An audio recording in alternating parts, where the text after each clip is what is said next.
통해서 귀한 응답에 놀라운 은혜를 부어주실 것을 믿습니다. 2015년 2월 26일 우리나라 헌법재판소에서 위헌 결정으로 폐지된 형법이 있습니다. 무엇일까요? 간통죄입니다. 그러니까 결혼한 후에 배우자가 아닌 다른 사람과 불륜 행위를 하는 것을 간통이라고 하죠. 헌법재판소의 간통죄 폐지 이유는 이랬습니다. 간통죄가 성적 자기 결정권과 사생활의 비밀과 자유를 침해한다는 것이었죠. 국가 권력이 여기에 개입해서는 안 되며 개인의 자유로운 의지에 맡겨야 된다는 그런 게 주된 판결의 이유였습니다. 이처럼 간통죄 폐지뿐만이 아니라 동성애, 동성혼에 대한 합법화 시도를 통하여서 우리 지금 사회가 성윤리의 타락이 얼마나 최고점에 이르렀는지를 알 수가 있습니다. 간통죄가 폐지되어지고 아무리 사회 분위기가 성에 대해서 자유롭고 그럴 수 있다라고 하더라도 간음은 분명히 하나님 앞에서 죄인 것입니다. 하나님의 마음에 합하다고 칭함받았던 다윗, 우리아 안에 밧세바와 간음죄를 범한 후에 회개치 않았던 고통을 그는 이렇게 표현을 하고 있습니다. 시편 32편 3절에서 4절까지 말씀해 보니까 내가 입을 열지 아니할 때에 종일 신음함으로 내 뼈가 쇠하였도다. 주의 손이 주야로 나를 누르시오니 내 진액이 빠져서 여름 가뭄에 마름같이 되었나이다. 셀라. 아멘. 죄의 고통이 얼마나 괴롭고 끔찍했는지를 다윗의 기도를 통해서 우리는 알 수가 있지요. 그러니까 하나님의 임재로부터 멀어지게 하는 죄는 절대로 가볍게 여겨서는 안 되는 것입니다. 왜냐하면 하나님의 부재는 곧 지옥을 의미하기 때문이죠. 그래서 다윗은 나를 주 앞에서 쫓아내지 마시며 주의 성령을 내게서 거두지 마소서라고 시편에서 처절하게 기도했던 것이죠. 사울 왕에게 임했던 하나님의 영이 떠나갔을 때에 그가 얼마나 비참한 인생을 살았는지 다윗은 두 눈으로 똑똑히 보았을 것입니다. 따라서 우리 그리스도인들은 작은 죄라도 결코 가볍게 넘겨서는 안 됩니다. 알면서도 반복해서 짓는 죄는 가감하게 끊어버려야 하죠. 작은 죄를 가볍게 여기거나 알면서도 반복해서 죄를 짓는 것을 끊지 않으면 우리 하나님 성령님께서 더 이상 역사하지 않을 뿐만 아니라 우리의 구원도 보장할 수가 없다는 것입니다. 특별히 우리 그리스도인들의 삶의 기준은 세상의 풍조와 문화가 아니라 진리의 말씀만이 우리의 삶의 기준이 되어야 될 줄로 저는 믿습니다.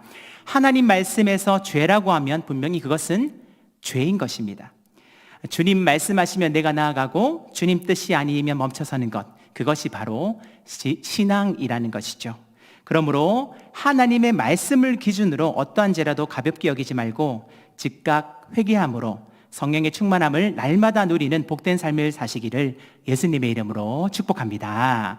오늘 본문에는요, 간음하다가 잡혀온 여인에 대한 말씀입니다. 우리 성도님들 잘 알고 계시지요?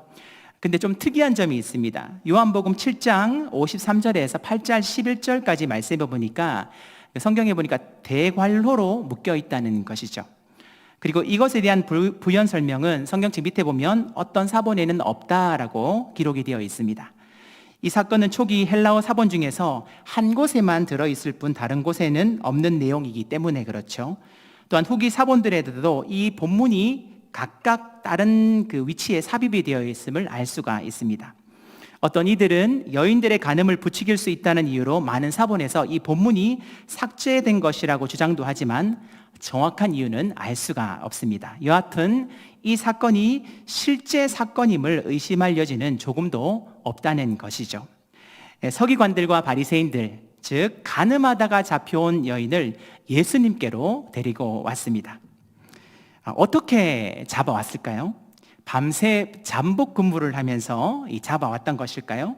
아마도 흥분한 종교 지도자들이 그녀의 머리 끄덩이를 잡고 끌고 왔지 않았겠습니까? 이것은 재판이 아니라 사실 공개적인 수치였습니다. 이 여인을 한번 생각해 볼까요? 수많은 사람들이 벌레 보듯이 쳐다보는 그 눈빛이 얼마나 공포스럽고 수치스러웠겠습니까? 아마도 쥐구멍이라도 있으면 들어가고 싶은 마음이었을 것입니다. 그러면 그 율법에서는 이 간음죄에 대해서 어떻게 말씀을 하고 있을까요? 레위기 20장 10절 말씀해 보니까 이렇게 기록을 하고 있습니다. 누구든지 남의 아내와 간음하는 자, 곧 그의 이웃의 아내와 간음하는 자는 그 간부와 음부를 반드시 죽일지니라, 이렇게 말씀을 하고 있고요. 또 신명기 22장 22절 말씀에도 보니까 어떤 남자가 유부녀와 동침한 것이 드러나거든 그 동침한 남자와 그 여자를 둘 다 죽여 이스라엘 중에 악을 제할지니라, 이렇게 기록을 하고 있습니다. 그러니까 율법에서 간음죄는 굉장히 엄히 다루고 있는 것이죠. 다 죽여야 된다, 이렇게 무서운 말씀이 기록되어 있으면 사람들이 간음죄를 짓지 않아야 되는데 현실은 그렇지 않죠. 타락한 인간의 내면은 죄의 욕망 때문에 그것을 막을 수가 없습니다. 사실 율법은 거울과 같아서 단지 죄를 깨닫게 할 뿐 죄를 이기게 할 능력이 없음을 보게 됩니다. 왜 인간은 죄를 이길 수가 없을까요? 아담과 하와의 타락 이후에 인간의 생육법으로 태어난 모든 사람은 태어나면서부터 죄인이기 때문에 그렇다는 것이죠. 칼빈의 구원론에 보면 전적 타락이라는 내용이 나오는데요, 인간이 100% 타락한 존재가 바로 인간이라는 것입니다. 그러니까 인간에게서는 선을 행할 수 있는 능력이 조금 더 있다 없다? 전혀 없다는 것이죠. 그렇기 때문에 인간에게는 이 구원에 있어서 하나님의 전적인 은혜가 필요하다는 것입니다. 그런 우리를 위해서 성부 하나님께서 누구를 보내주셨습니까? 성자 하나님이신 바로 예수 그리스도를 우리에게 보내주셨다는 것입니다. 온갖 수치심과 공포 가운데 잡혀온 이 여인을 향한 당시 종교 지도자들의 모습은 어떻습니까? 이들은 백성의 신앙의 지도자였습니다. 소경의 길을 인도하는 저요, 어두움에 있는 빛이라고 자부했지만 예수님과 수많은 사람들 앞에서 이 여인을 잔인하게 정죄하는 모습을 볼 수가 있습니다. 생명을 죽이지 못해 혈안이 되어 있는 모습, 죽이고 멸망시키려는 것, 이것이 바로 세상의 모습이라는 것입니다. 그런 여인을 바라보는 우리 예수님의 눈빛을 한번 상상해 보실까요? 간음하다 잡혀온 그 여인을 더 이상 정죄하지 않으시고 있는 모습 그대로를 받아주고 계시는 주님, 그에게 죄 용서를 선포하신 후에 새로운 생명을 허락해 주시는 것을 볼 수가 있습니다. 바로 이것이 예수님께서 이 땅에 오신 목적이라는 것이죠. 그래서 요한복음 10장 10절의 말씀에 이렇게 기록을 하고 있습니다. 도둑이 오는 것은 도둑질하고 죽이고 멸망시키려는 것뿐이요, 내가 온 것은 양으로 생명을 얻게 하고 더 풍성히 얻게 하려는 것이라. 아멘. 세상은요, 사단 마귀는 우리를 도둑질하고 죽이고 끊임없이 멸망시키도록 우리를 정죄하고 그렇게 그 길로 인도한다는 것이죠. 하지만 우리 예수님은 어떻습니까? 양으로 생명을 얻게 하고 더 풍성히 주시기를 원하시는 분이 바로 우리 주님이심을 말씀을 하고 있습니다. 오늘 본문은 간음하다 잡혀온 여인을 정죄하지 않으시고 죄 용서를 선포하심으로 새 생명을 주신 그리스도의 긍휼과 사랑을 볼 수가 있는데요, 손가락으로 새긴 사랑이라는 제목으로 오늘 말씀의 은혜를 나누고자 합니다. 첫째로, 종교는 사람을 죽이지만 복음은 사람을 살린다는 것입니다. 우리 7절 말씀인데요, 다 함께 읽어보도록 하겠습니다. 7절입니다. 시작. 그들이 묻기를 마지 아니하는지라. 이에 일어나 이르시되 너희 중에 죄 없는 자가 먼저 돌로 치라 하시고. 아멘. 서기관들과 바리새인들이 음행 중에 잡혀 끌려온 여자를 예수님께 데리고 와서 이렇게 질문을 합니다. 5절 말씀에 보니까 모세는 율법에 이러한 여자를 돌로 치라고 명하였거니와 선생님은 어떻게 말하겠나이까? 이렇게 질문을 했다는 것이죠. 바리새인들과 서기관들은 율법에 따라서 돌로 쳐 죽여야 된다라고 했습니다. 하지만 이들의 의도는 전혀 다른 데 있었죠. 사실 예수님을 시험에 걸려 넘어뜨리고 함정에 빠뜨리기 위함이었습니다. 그런 악한 도구로 음행 현장에서 잡힌 여인을 이용했던 것이죠. 예수님을 시험하여 함정에 빠뜨리기 위함이 아니었다면 여자가 간음한 현장을 종교 지도자들이 어떻게 알았으며 여자와 간음한 남자는 왜 데리고 오지 않았냐 하는 것입니다. 율법대로 하면 간음한 남자, 여자 둘 다 죽여야 하기 때문이죠. 그녀를 가리키는 이 헬라어 단어의 뜻이 기혼자라는 것으로 보아서 그녀는 분명히 유부녀였습니다. 함께 간음죄를 저지른 남자를 어떻게 잡히지 않았을까요? 아마 목숨을 건지기 위해서 수단과 방법을 가리지 않았을 것입니다. 쉽게 말하면 새가 만발이 빠지도록 도망을 쳤던지 아니면 뇌물을 주고 풀려났던지 그랬겠죠. 사실 간음죄로 붙잡힌 사람은 성문 밖에다가 끌어다 놓고 돌로 쳐서 현장에서 죽여야 이스라엘 안에서 악을 제거해야만 했습니다. 이스라엘의 정결을 위해서 성읍 안에서 범죄한 자를 성 밖으로 끌어내야만 했다는 것이죠. 그런데 서기관과 바리새인들은 지금 어떤 행동을 취하고 있습니까? 그녀를 성전 안으로 데리고 왔습니다. 율법을 지키겠다는 명목으로 거룩한 성전에 간음한 여인을 데리고 온 것은 종교 지도자들 역시 성전을 더럽히고 율법을 범했다는 것임을 알 수가 있는 것이죠. 이들의 의도는 분명 예수님을 시험하기 위함이었다는 것입니다. 사실 예수님이 무슨 권한이 있습니까? 간음 현장의 목격자도 아니요, 이 여자를 심판할 권한도 없었다는 것입니다. 그런 종교 지도자들은 예수님께 다시 질문을 합니다. 5절 말씀 다시 한번 읽어볼까요? 5절 말씀입니다. 시작. 모세는 율법에 이러한 여자를 돌로 치라 명하였거니와 선생님은 어떻게 말하겠나이까? 아멘. 모세는 율법에 이러한 여자들을 돌로 치라 명하였거니와 선생님은 어떻게 말하겠나이까?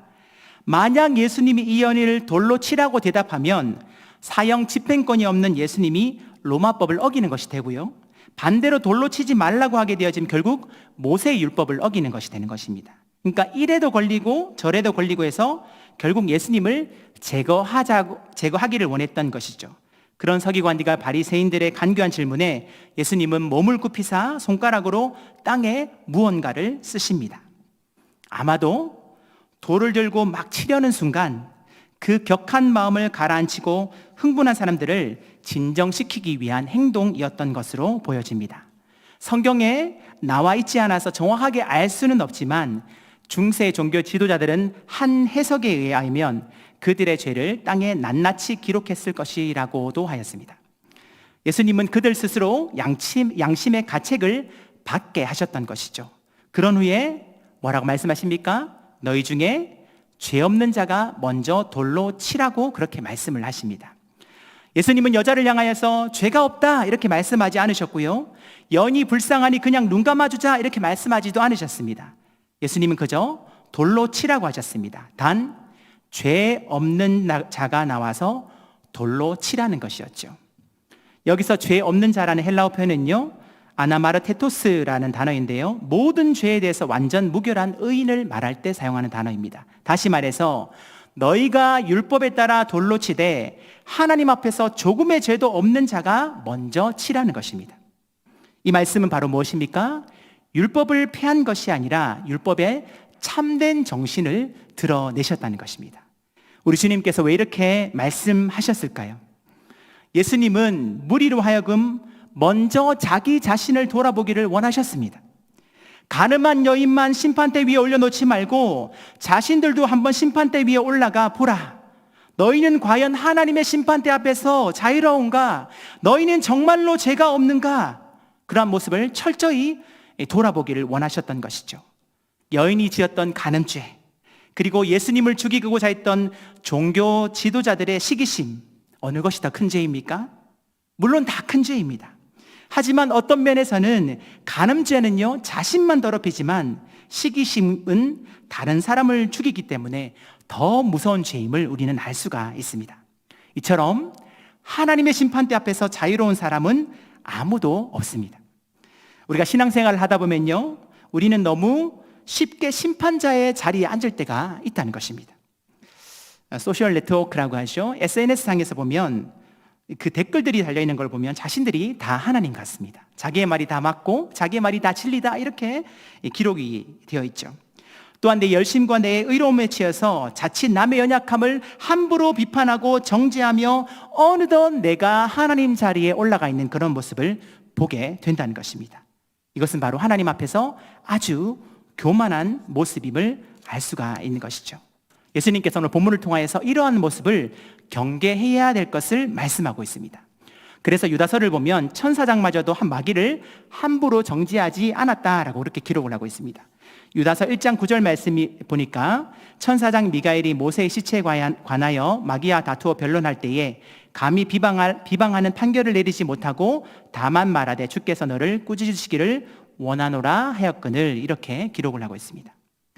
사랑하는 성도 여러분, 하나님의 심판대 앞에서 우리 모두는 죄인이란 사실을 꼭 기억할 수 있기를 바랍니다. 남의 연약함을 함부로 비판하고 정죄하는 하나님의 자리에 결코 올라가서는 안 된다는 것입니다. 특별히 교회는 어떠한 곳이 되어야 됩니까? 사랑과 은혜의 공간이 되어야 합니다.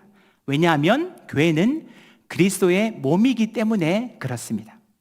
교회는 사랑과 용서의 마지막 보루, 남을 정죄하기보다는 자기의 죄를 먼저 바라보고 고백하는 곳이 되어야 된다는 것이죠. 예수 그리스도께서 죄와 허물로 죽었던 우리를 조건 없이 사랑하셨듯이 교회는 그리스도의 사랑 안에서 서로를 이해하고 용납하며 사랑을 실천하는 성숙한 공동체가 되어야 된다는 것입니다. 이들의 반응이 어떠했습니까? 9절 말씀에 보니까 그들이 이 말씀을 듣고 양심의 가책을 느껴 어른으로 시작하여 젊은이까지 하나씩 나가고 오직 예수와 그 가운데 섰는 여자만 남았더라, 이렇게 하였습니다. 그들은 죄 없는 자가 돌로 먼저 치라, 예수님의 말씀을 듣고 수많은 사람들은 양심의 깊은 가책을 느꼈던 것이죠. 여기에 중요한 말이 등장합니다. 바로 양심의 가책입니다. 이 양심의 가책은 누가 주셨을까요? 바로 하나님께서 모든 사람에게 양심이라는 것을 주셨습니다.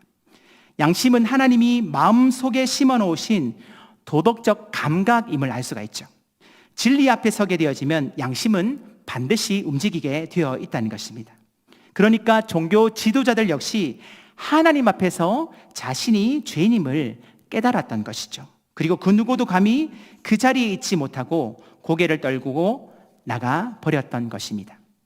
특히 어른부터 나갔다라는 것은요, 인생의 경험이 많았기에 자기의 죄가 더 많은 것을 알았기 때문이지 않겠습니까? 그렇게 사람들이 다 떠나고 예수님과 여인만 남았다라고 성경을 기록을 하고 있습니다. 이처럼 여자를 향한 종교 지도자의 기본 태도는 죄인을 향한 정죄였습니다. 하지만 예수님은 어떻습니까? 예수님은 달랐습니다. 10절 말씀에 보니까 두려움을 떨고 있는 여자를 향하여서 여자여라고 이렇게 부르십니다. 이 여자여라는 표현은요, 가나 호는 잔치에서 예수님이 자신의 모친 마리아를 향해서 불렀던 그 표현과 같죠. 뿐만 아니라 수가성 우물에서 만난 사마리아 여인을 부를 때에도 사용했던 아주 부드럽고 정감이 넘치는 호칭입니다. 다시 말해서 죄를 범한 여인도 소중한 한 생명, 구원이 절대적으로 필요한 인격체로 보시고 아주 귀하게 여겨 주셨습니다. 더 이상 정죄하지 않으시고 용서와 긍휼과 사랑을 베풀어 주시는 주님의 모습을 우리는 볼 수가 있다는 것입니다. 어떻게 보면요, 그녀는 율법에 의하면 사형에 해당하는 죄를 지었고 죄 없는 예수님은 그녀를 돌로 쳐 죽일 수도 있었습니다. 그런데 예수님은 죄인인 그녀를 파격적으로 용서해 주셨다는 것이죠. 이것이 바로 하나님의 사랑이고 십자가의 은혜라는 것입니다. 이 파격적인 은혜, 이 여인만 받았을까요? 이 다윗 왕을 한번 생각해 볼까요? 남의 아내와 간음하고 그 죄를 덮기 위해서 그 여인의 남편을 죽게 한 범죄자 다윗, 너무 끔찍하고 화렴치하지 않습니까? 그런데 하나님은 그런 다윗을 용서해 주셨습니다. 그리고 예수님을 3번씩이나 부인했던 베드로도 사랑으로 용서해 주셨다는 것이죠. 그 여인뿐만이 아니라 다윗 왕뿐만이 아니라 베드로뿐만이 아니라 저와 여러분들도 어떻습니까? 마찬가지지 않습니까? 그 사랑으로 주님께서는 우리를 용서해 주시고 지금까지도 사랑해 주셨다는 것입니다. 로마서 5장 8절에 이렇게 기록을 하고 있습니다. 우리 다 같이 한번 읽어볼까요? 5장 8절 말씀입니다. 시작. 우리가 아직 죄인 되었을 때에 그리스도께서 우리를 위하여 죽으심으로 하나님께서 우리에 대한 자기의 사랑을 확증하셨느니라. 아멘. 우리가 아직 죄인 되었을 때에 예수 그리스도께서 피 흘려 죽으심으로 하나님의 사랑을 보여주셨습니다. 이것이 예수 그리스도의 십자가에 피 묻은 사랑이라는 것이죠. 그 은혜와 사랑 때문에 저와 여러분들도 이 자리에 있는 것이지 자격이 있는 사람은 아무도 없다는 것입니다. 사랑하는 성도 여러분, 정죄로는 사람을 절대로 변화시킬 수가 없습니다. 정죄는 다른 사람도 죽이고 결국 자기도 죽게 만듭니다. 사람을 살리고 변화시키는 것은 그리스도의 긍휼과 사랑입니다. 예수님은 정죄가 아닌 용서와 사랑으로 죄를 용서해 주셨고 그녀에게 새로운 삶을 허락해 주셨다는 것입니다. 종교 지도자들의 모습을 한번 볼까요? 겉으로는 정의롭고 거룩하며 율법을 지키는 것처럼 보였죠. 하지만 속으로는 시기와 증오 그리고 정죄로 가득 차 있는 모습을 볼 수가 있습니다. 오히려 죄인은 하나님께 돌아올 가능성이 있지만 위선자는 자기 죄를 보지 못하기 때문에 더 위험하다는 것이죠. 우리 안에 종교 지도자들처럼 겉으로는 의롭고 거룩하며 말씀을 지키는 것처럼 보이지만 속으로 혹 시기와 증오, 정죄로 가득 차 있지는 않은지, 혹 위선적인 종교인은 아닌지 오늘 말씀을 통하여서 우리의 모습을 돌아보고 정직하게 회개하는 우리 모두가 되었으면 좋겠습니다. 그러므로 긍휼과 용서와 사랑으로 죄를 용서해 주신 주님의 사랑을 마음 깊이 새기고 남을 함부로 정죄하거나 판단하지 않고 오히려 사랑을 실천할 수 있는 저와 여러분들 다 되시기를 예수님의 이름으로 축복합니다. 둘째로 복음은 죄를 이길 수 있는 은혜와 능력을 부어준다는 것입니다. 자, 우리 본문 11절 말씀인데요, 우리 다 함께 읽어보도록 하겠습니다. 11절입니다. 시작. 대답하되 주여 없나이다. 예수께서 이르시되 나도 너를 정죄하지 아니하노니 가서 다시는 죄를 범하지 말라 하시니라. 아멘. 예수님 여인에게 뭐라고 말씀하십니까? 나도 너를 정죄하지 않겠다 이렇게 말씀하십니다. 예수님은 충분히 정죄할 자격이 있는 분이시죠. 당장 돌을 던져서 죽일 수도 있는 심판주 되십니다. 그러나 그러지 아니하셨습니다. 왜요? 그분은 사랑과 긍휼의 주님이시기 때문에 그렇습니다. 그녀의 죄를 용서해 주신 예수님께서 앞으로 어떻게 살아가야 될지 삶의 방향을 가르쳐 주십니다. 그것이 무엇입니까? 가서 다시는 죄를 범하지 말라 이렇게 말씀하십니다. 은혜는 죄를 가볍게 만들지 않습니다. 진짜 은혜는 사람을 변화시킨다는 것입니다. 이 여인도 아마 그 은혜와 사랑을 받았기에 주님의 말씀대로 죄를 멀리하고 새로운 삶을 분명 살았을 것입니다. 사랑하는 성도 여러분, 그리스도의 은혜는 죄를 용납하는 은혜가 아니라 죄에서 떠나게 하는 은혜임을 꼭 기억할 수 있기를 바랍니다. 하나님은 우리 모두가 그리스도의 성품에 참여함으로 날마다 죄와 싸워 이기는 거룩한 삶, 전투적인 삶을 살기를 원하신다는 것입니다. 옛사람을 벗어버리고 날마다 새 사람을 입기를 원하신다는 것이죠. 우리가 어떻게 거룩함으로 나아갈 수가 있습니까? 오직 말씀과 기도 외에는 답이 없습니다. 그래서 디모데전서 5장 4절에 보면 하나님의 말씀과 기도로 거룩하여 지민이라 이렇게 하였습니다.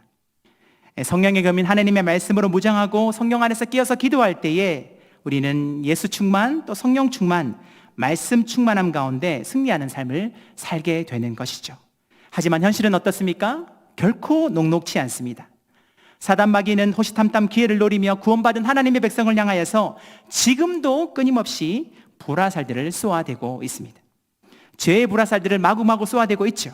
또한 울부짖는 사자처럼 삼킬 차를 찾아서 두루 다닌다라고 성경은 기록을 하고 있습니다. 그래서 히브리서 12장 4절에 보면 죄와 싸우되 피 흘리기까지 대항하지 아니하고 라는 말씀처럼 죄는 피 흘리기까지 싸워야 될 것임을 우리에게 말씀을 하고 있습니다. 지금 미국과 이란이 전쟁 중에 있습니다. 보이는 세계 전쟁도 사람이 죽고 피를 흘리는 것처럼 영적인 세계도 마찬가지라는 것이죠. 피비린내가 나고 아주 치열한 것이 바로 영적인 전쟁입니다. 사실 우리 힘만으로는 죄의 유혹을 이길 수가 없습니다. 죄의 유혹이 너무나 강하기 때문이죠. 하지만 빛이신 예수 그리스도를 의지하고 적극적으로 그분의 가르침을 따르면 죄와 어둠의 유혹은 자연스럽게 이겨낼 수가 있는 것입니다. 그래서 요한복음 8장 12절에 이렇게 주님께서 말씀하셨습니다. 예수께서 또 말씀하여 이르시되 나는 세상의 빛이니 나를 따르는 자는 어둠에 다니지 아니하고 생명의 빛을 얻으리라. 아멘. 어둠은 빛을 상대할 수가 없습니다. 어둠의 반대도 빛이 될 수가 없습니다. 아무리 어둠이 짙게 깔려 있더라도 한 줄기 빛이 비치기 시작하면 어둠은 즉시 사라져 버립니다. 따라서 빛 대신 예수 그리스도를 믿고 따를 때에 어둠에 다니지 아니하고 생명의 빛을 얻게 될 것을 우리에게 교훈을 하고 있습니다. 오늘 말씀을 정리하겠습니다. 사람은 이상하게도 남의 죄 앞에서는 매우 의로워집니다. 우리는 자신에 대해서는 그럴 수 있지라고 관대하면서 남의 죄에 대해서는 아주 냉혹하게 판단을 한다는 것이죠. 그래서 사람은 쉽게 판단의 돌, 또 비난의 돌, 정죄의 돌을 들게 됩니다. 여러분들의 손에는 어떤 돌을 들고 계십니까? 교회 안에서 누군가를 향한 돌, 남편과 아내를 향한 돌, 자녀를 향한 돌, 직장에서 누군가를 향한 돌을 던지려고 하고 있지는 않습니까? 그러나 오늘 예수님께서는 분명히 말씀하십니다. 누구든지 죄 없는 자가 돌로 치라. 예수님 말씀 앞에서 우리가 든 이 돌을 다 내려놓을 수 있기를 간절히 소망합니다. 예수님을 진짜 만나면, 십자가의 피 묻은 사랑을 진짜 경험한 사람은 내 손에 들려있는 돌을 반드시 내려놓게 되어 있습니다. 왜냐하면 죄 때문에 내가 죽어야 할 그 자리에 예수님께서 대신 죽으셨음을 진정으로 깨달은 사람이기 때문에 그렇다는 것입니다. 예수 그리스도께서 베풀어 주신 그 사랑을 어떻게 다 말로 표현할 수가 있겠습니까? 우리를 정죄하지 않으시고 십자가의 보혈로 죽기까지 사랑을 보여주신 예수님, 주님의 소원은 다른 것이 아닙니다. 더 이상 죄의 종로로 타지 말고 빛의 자녀로 살아라. 의로운 주님의 백성으로 살아라. 이것을 우리에게 요구하고 계시다는 것입니다. 그러므로 그리스도의 은혜는 죄에 대한 용납이 아니라 죄에서 떠나게 하는 은혜임을 기억하고 빛의 자녀답게 날마다 그리스도를 닮아가는 우리 드림교회 모든 성도님들 다 되시기를 예수님의 이름으로 축원합니다. 함께 이 시간 찬양하며 기도함으로 나가겠습니다.